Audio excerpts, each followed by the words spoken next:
Ideally, that doesn't become an issue.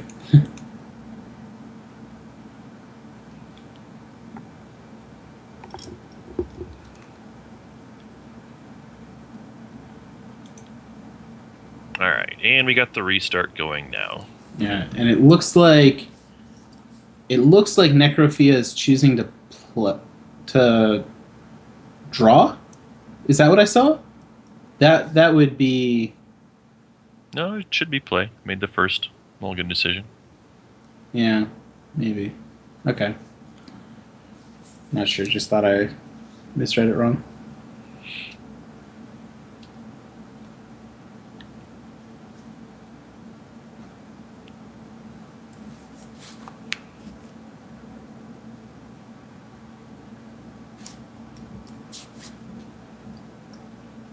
So a Sapphire Shard leading from Necrophia here. And finally some sleeves.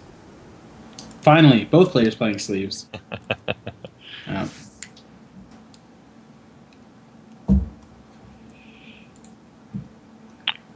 We do see a turn 1 play with the Minion of Yazakan. Nice little combo with the champion that Henip has here.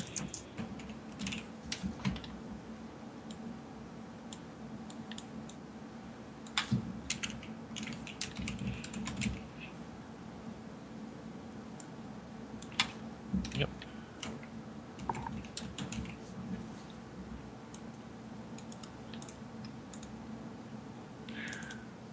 So Henip will be able to feed his champion later when he gets another troop in play to pump up the troop +2/+2. But for now, we'll just have to hang tight and see what we got. Necrophia plays the Sapphire and has the Cerulean Mirror Knight here, so this smells an awful lot like a Gore Feast, Cloud Feast type deck.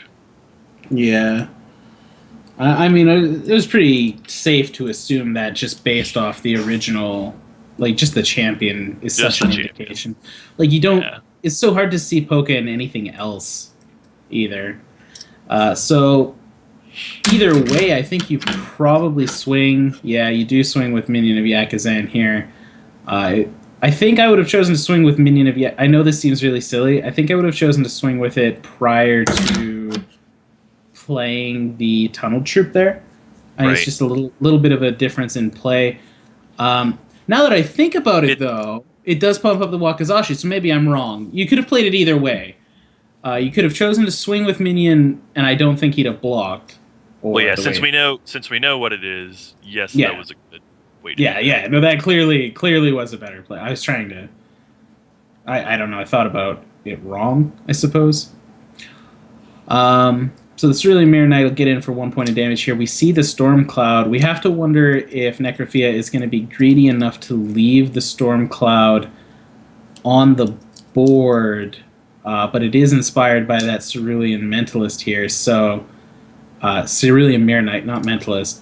So when that Storm Cloud dies, either by its own sacrifice ability or just being removed, it will draw Necrophia a card here. And it looks like we're just going to see another Minion of Yakuzan play. That could actually be strong here. The downside here to the Minion of Yakuzans, as you can see with that little white symbol, is that they cannot block, but they are a near unkillable 1/1 for 1. It grows a little bigger every time you do happen to kill it. But it's also notable that Henip unfortunately missed the shard there drop, so now just stuck on 2. Yeah. That Storm Cloud going to 2 counters, I think... Well, Necrophia choosing not to do anything with that, and not a traditional card from the Gore Feast list that we've been looking at over the last set of tournaments. The Eldritch Dreamer hits the board just a little more... Draw power, probably. Draw power, probably. Henip stuck on 2 resources here, not where he wants to be. Also, both of the Stormcloud Stormlings turned out to be splashies, so that's 2 cards each providing blockers. A Gore Feast next turn is lethal. That'll be 10 damage just from the splashies, and roughly 632 damage from the Eldritch Dreamer. That's just a rough calculation. I've got to think Necrophia's probably already got Gore Feast in hand if it's not blocking and sacking for the draw there.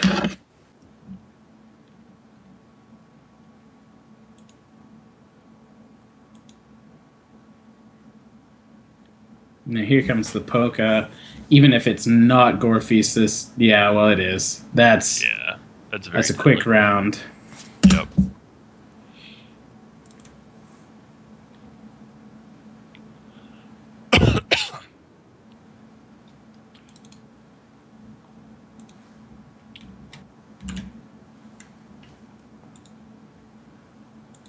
Yeah, DMake Axel, if you're having a problem with the client there, just be sure to contact the judges, and they will get you squared away.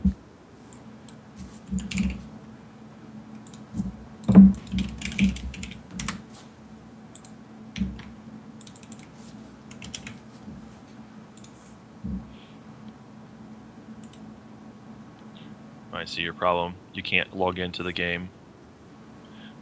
But yeah, that's still going to have to be one of the judges that will get back to you.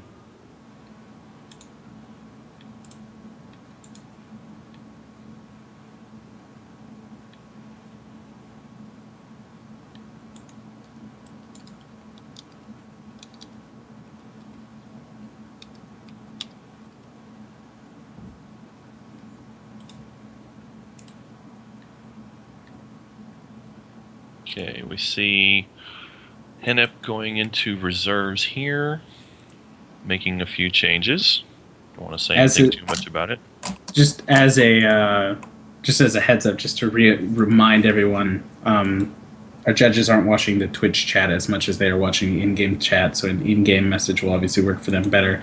I realize that in this particular instance, that's not an option, but.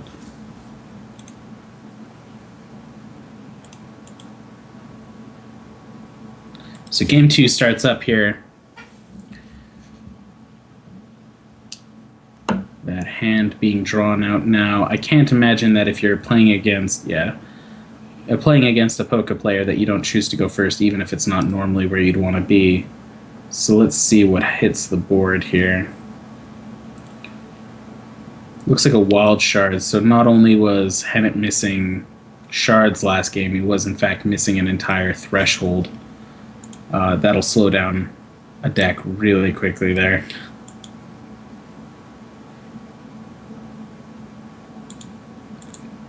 See the trusty dual shard here from Necrophia.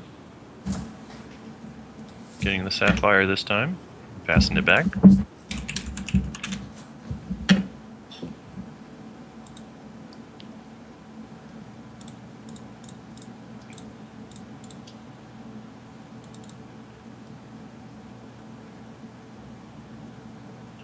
So now Henip has Blood and Wild. Should be relatively fixed and tunnels a troop here.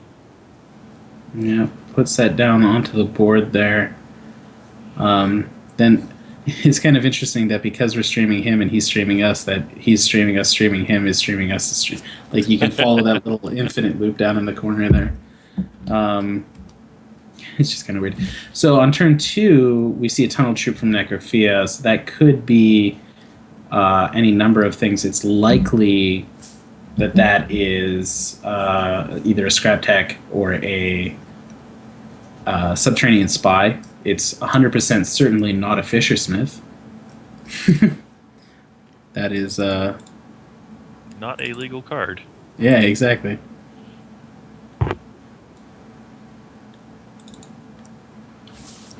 So then a Mentor of Oakhenge hits the board. A little bit of an interesting situation here. Like a very weird situation in the cards that are being played.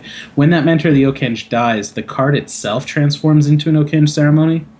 It would be interesting if you just got an Oakhenge ceremony from it, but because Hex has a lot of different mechanics, the Mentor of the Oakhenge actually transforms into an Oakhenge ceremony. Right. Which is actually relevant here, all things considered. So the 4th resource goes down, and now we're likely going to see the attack here, but with the Mentor, because trading it for the Cerulean Mirror Knight is nothing but value.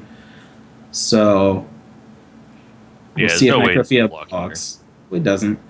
And now just ends turn. So 4 cards in hand, 4 resources open, no card played here. Perhaps a little bit odd, but we'll see what Necrophia has to follow up that Cerulean Mirror Knight.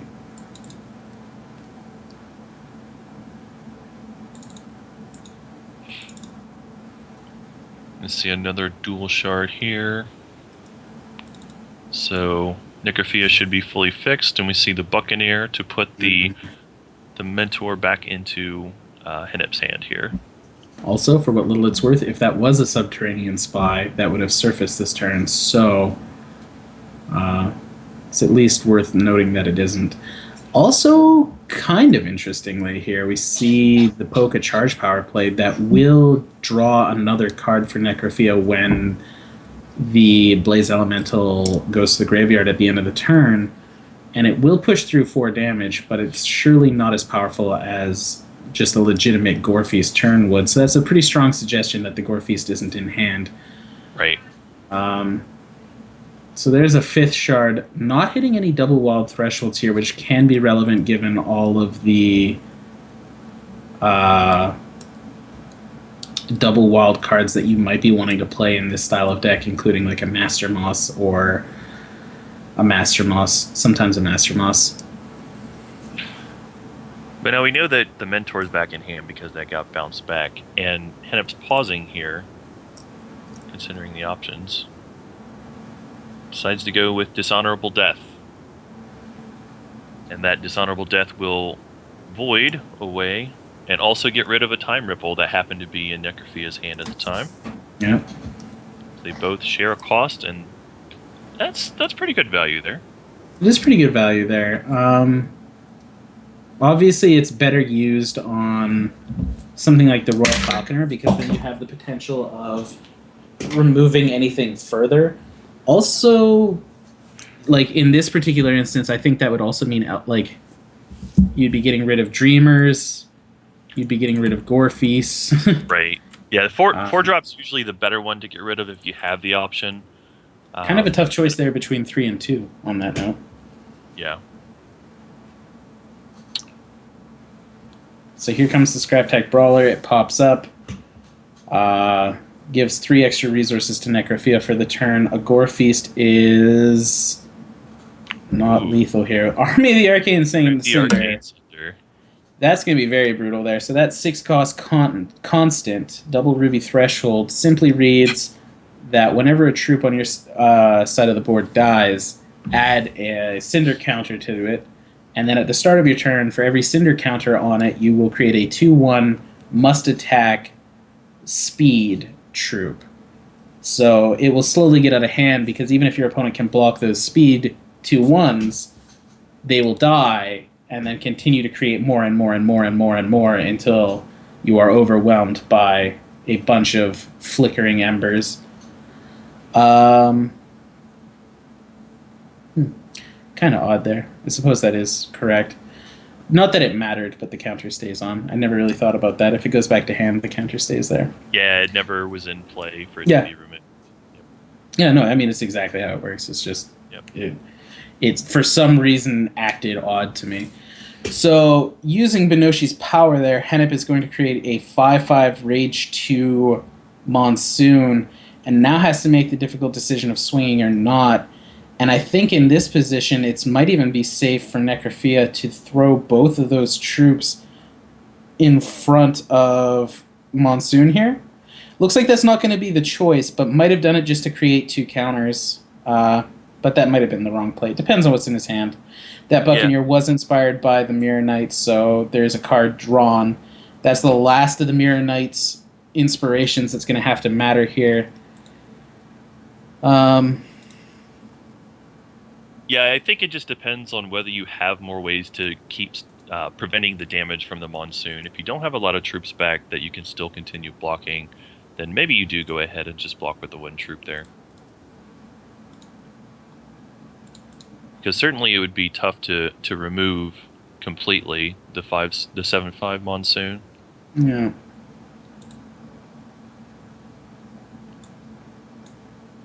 See another counter get added. Yeah, I can't actually think of a whole lot that Sapphire Ruby is going to have in that case, aside from just like bounce. So now the Royal Falconer is pretty strong here, provides a lot of blockers, could actually triple block and remove the Monsoon here now, and then work out with the Falconers. Now, here's kind of the problem we were talking about. This Okan Ceremony does find one of 4 troops, 3 of which were very similar, but none of which can actually touch the board yet due to thresholds. So here comes the Wakizashi.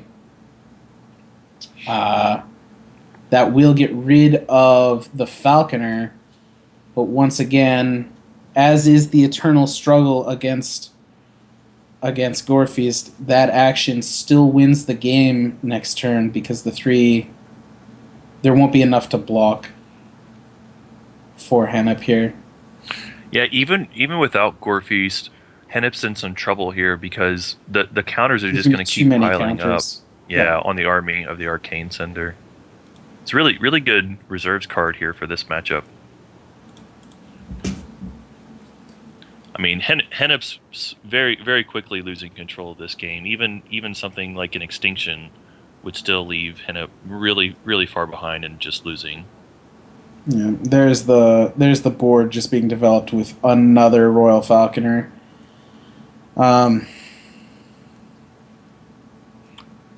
So I don't know if Henip has it, but probably the best bet would be if Henip had something like Nature Reigns plus Extinction. Yeah, it would have to be like Nature Reigns plus Extinction, but there's almost zero reason for him to have pulled Nature Reigns out of the board for this game. Right, because this is pretty much the only card where it would matter. Yeah. Looks like he's saying good games.